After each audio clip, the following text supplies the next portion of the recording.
आज की चर्चा में आपका स्वागत है। आज बात करेंगे हम रियल इब्राहिम की। यानी आप समझ गए होंगे रियल इब्राहिम कौन है। ये बेसिकली ये सब लोग जो हैं ये उनका सरनेम है। सरनेम मीन्स ये फादर का नेम लगाते हैं, यानी शोएब इब्राहिम, सबा इब्राहिम और दीपिका कक्कड़ इब्राहिम।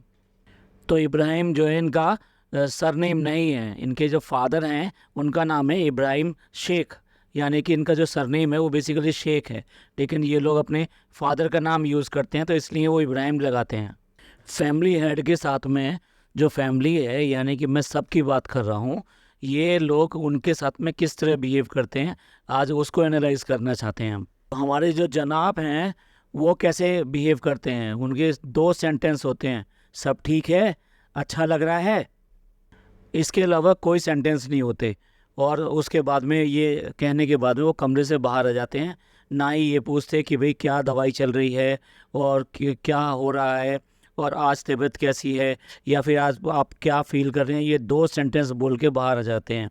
ना ही जो फिजियोथेरेपिस्ट आती है उसके बारे में कोई बात होनी है, ना उनके हेल्थ स्टेटस के बारे में कोई बात होनी है, ना ही इस बात के लिए बात होनी है कि वो कब डॉक्टर के यहाँ जाना है उन्हें दिखाने के लिए, क्योंकि उनकी तबीयत ठीक नहीं रहती है। उनका जो इलाज चल रहा है स्ट्रोक के बाद में, दूसरे उनको क्या खाना दिया जा रहा है, क्या खाया है नहीं खाया है, सारी चीज़ें वो छोड़ चुके हैं। सिर्फ दो सेंटेंस बोलते हैं और आ जाते हैं। कभी ऐसा नहीं दिखाया है किसी भी व्लॉग में या किसी उसमें कि वो वहाँ बैठे हुए हों और उनसे बात कर रहे हों। भाई फैमिली हेड हैं, अगर देखा जाए तो आज तक फैमिली किसने चलाई है, वो उन्होंने चलाई है। और ये तो फिर भी आज की डेट में आइदर स्ट्रगल करके कहिए या फिर मैडम की वजह से कहिए, काफ़ी ज़्यादा पैसा आ चुका है तो इजीली अपनी लाइफ को चला रहे हैं। जबकि इनके चाइल्डहुड में इनकी हालत सबकी इतनी अच्छी नहीं थी, तो वो स्ट्रगल पीरियड किसने देखा, वो स्ट्रगल पीरियड देखा है इसी फादर ने देखा है। तो आप उनको ऐसे कैसे नेगलेक्ट कर सकते हैं। जिन्होंने ज़माना देखा हो, जिन्होंने दुनिया देखी हो, तो आप उनको किसी भी अपने फैसले में शामिल करेंगे या नहीं करेंगे। आपने देखा होगा कि बच्चे के नाम के लिए भी ये बताया कि जब 3 महीने हुए थे तभी उन्होंने नाम से चूज़ कर लिया था कि बेटा होगा तो ये रखेंगे और लड़की होगी तो ये रखेंगे। और उसके बाद में जब नेम रिवील करने की बारी आई तब उन्होंने जो है पापा को सिर्फ इतना बोला कि ये नाम है, ठीक है ना।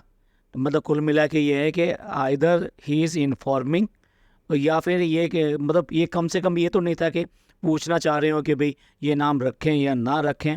तो जो बात फैमिली के अंदर इतने पहले महीने हो चुकी है उस बात का भी पता उनके फादर को नहीं है। वो इसलिए नहीं है क्योंकि इनसे कोई डिस्कशन नहीं करता, इनके साथ में अपनी चीज़ें शेयर नहीं करता। मे भी इनकी मेंटल हालत जो है बहुत अच्छी ना हो, लेकिन उसके बाद में भी आप उनको चीज़ें समझा कर और बता कर कि भाई ये ऐसा है ये ऐसा है, आप उनकी राय ले सकते हैं या फिर उनको भी फील करा सकते हैं कि ये फैमिली हेड हैं। और ये बेसिकली बहुत बड़ी बात होती है कि जब फैमिली हेड को ये लगे कि वो फैमिली हेड नहीं है तो ये उसको बहुत पिंच करती है। आइदर उनका मेंटल स्टेट जो है बहुत अच्छी ना हो, लेकिन फिर भी ये सब चीज़ें ख्याल में तो आती है कि मैं इस फैमिली का हेड था और मैं इसको चलाया करता था, मैं इस तरह से बेटे को सबको कमांड दिया करता था कि भाई ऐसा करना चाहिए, लाइफ में ऐसा नहीं करना चाहिए। लेकिन यहाँ पर कोई भी किसी तरीके का पार्ट उनका दिखाई नहीं देता। अब बात करते हैं डब्बा की। डब्बा किस तरह से बिहेव करती है अपने फादर को। मतलब एक हमने कमेंट देखा था कि जब भी वो गिफ्ट लाती है वो सारी सारी मदर के लिए गिफ्ट लाती है और मदर भी बड़ी खुश होती हैं। सूट आ गया, ऑर्नामेंट्स आ गए, ज्वेलरी आ गई, ये सारी चीज़ें देख देख कर वो बहुत खुश होती है। वॉच आ गई, फ़ोन वगैरह पता नहीं क्या क्या जो भी कुछ है ना वो लेकर आती रहती है, पर कभी भी ये नहीं दिखाती कि वो अपने फादर के लिए कुछ भी लेकर आई है। आखिरकार आज जो भी हैं ये बच्चे, ये हैं तो उन्हीं की वजह से, लेकिन यहाँ पे भी दिखाई देता है कोई अफेक्शन इसकी तरफ से भी नहीं है। इसका प्रूफ इससे भी मिलता है कि जो उनकी फिजियोथेरेपिस्ट है शीतल, उसका बर्थडे था और उसके बर्थडे के टाइम पर फादर जो हैं, क्योंकि वो बेसिकली डेली आके उनकी बहुत सेवा करती है, उनका ट्रीटमेंट करती है, तो ऐसे में इनके पापा जो है बहुत ज़्यादा इमोशनल हो गए थे और उन्होंने एक वर्ड बोले, बेटी जो तुमने किया है वो तो कोई बेटी भी नहीं करती। ये सेंटेंस पर्याप्त थे इस बात को बताने के लिए कि जो उनकी जो बेटी है वो उतना नहीं करती जितना कि आप करती हो। और आप ये देखें कि बेटियां तो बाप के लिए बहुत ज़्यादा करती हैं, बल्कि ये देखा जाए तो प्यार जो होता है ना बेटी का, अपने फादर के साथ में ज़्यादा होता है। अभी हाल ही में आपने जैसे सुना होगा कि जो हमारे पॉलिटिशियन हैं लालू यादव, उनकी बेटी ने अपनी किडनी देकर उनको जीवन दान दिया था। तो ये बेसिकली ये बेटियां ही हैं जो अपने फादर को हमेशा लेग डाउन नहीं होने देती हैं और उनको हमेशा प्यार करती हैं। लेकिन यहाँ आप खुद देख सकते हैं जितने व्लॉग्स होते हैं सब पापा को कितनी इम्पोर्टेंस देती है बेटी, यानी कि डब्बा। अब देखने वाली बात ये आती है कि ये दोनों जो चाइल्ड हैं उनके एक एक, यानी बॉय एंड गर्ल, ये ऐसा बिहेव क्यों करते हैं। अगर ये जानना है तो हमें फैमिली के तीसरे मेंबर से मिलना पड़ेगा, यानी कि वो जो जगत अम्मी हैं उनकी बात करनी पड़ेगी। अब अगर इस करेक्टर के बारे में बात करनी हो तो एक मल्टी करेक्टर निकल के सामने आता है, बहुत एक मल्टी डायमेंशनल जो है रूप निकल कर आता है। देखिए, अगर हस्बैंड के साथ में कोई प्रॉब्लम हो, ख़ास तौर से कोई क्रिटिकल इलनेस हो, तो सबसे ज़्यादा अफेक्टेड कह लीजिए या जो सबसे ज़्यादा परेशान होता है वो वाइफ ही होती है। ये हम सब लोगों की फैमिली में होता है ऐसा। लेकिन इस घर में अगर आप देखें तो उनको एक केयर टेकर के सहारे बिल्कुल छोड़ दिया गया है। मैं ये पूछना चाहता हूँ कि अगर ये जो फैमिली है, अगर इनके पास में इतना पैसा, इतना धन, ये सब चीज़ें ना होती, यानी कि ये इतने फेमस और सेलिब्रिटी ना होते और तब इनके फादर के साथ में यही सब होता, तो इनकी देखभाल कौन करता। तो टोटल फैमिली का जो बिहेवियर है, एटीट्यूड है, अगर आप देखना चाहें तो ये गवर्न होता है, ये अम्मी से गवर्न होता है, जगत अम्मी से गवर्न होता है। क्योंकि बेसिकली क्या है कि आप कुछ भी कह लीजिए, बच्चे जो होते हैं, बच्चों का प्यार जो है सबसे ज़्यादा माँ के साथ में होता है।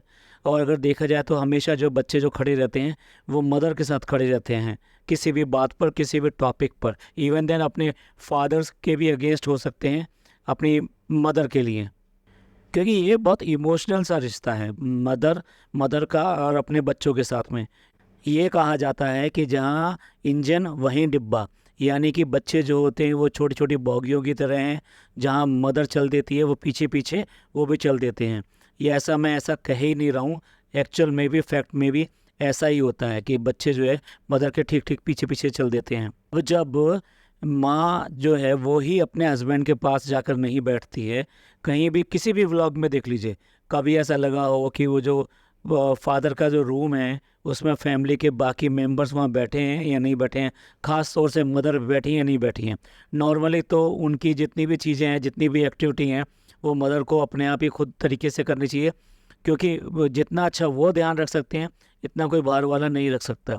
और अगर ऐसा होता तो नेचुरली ये जो डिब्बे हैं छोटे छोटे, ये डिब्बे भी वहीं पर ही दिखाई देते हैं उस इंजन के साथ में। और उनका अफेक्शन, उनका प्यार, उनको भी पता चलता है कि उनके फादर को किस चीज़ की ज़रूरत है, किस तरह बिहेव करते हैं, क्या उनकी प्रॉब्लम्स हैं और क्या उनको हेल्प चाहिए और क्या उनके लिए हम कर सकते हैं। इसलिए इस पूरी फैमिली का जो ये बिहेवियर है ये गवर्न होता है ये जगत अम्मी से। तो ये सब जो हमें दिखाई देता है, हमें तो ऐसा लगता है कि ये सब इन्हीं की वजह से, क्योंकि इन्होंने घर का माहौल और घर की चीज़ें, घर का बिहेवियर, एथिक्स, मैनर, ये सारी चीज़ें इसी तरीके से बना के रखी हैं और उसी में ये सब लोग ये डेवलप हुए हैं और वही इनको सब लोगों को आदत पड़ गई है। तो किसी को ये महसूस नहीं होता कि फादर कहाँ हैं, वो ऐसा लगता है जैसे सामान की तरह एक अलग अलग कमरे में पड़े हुए हैं।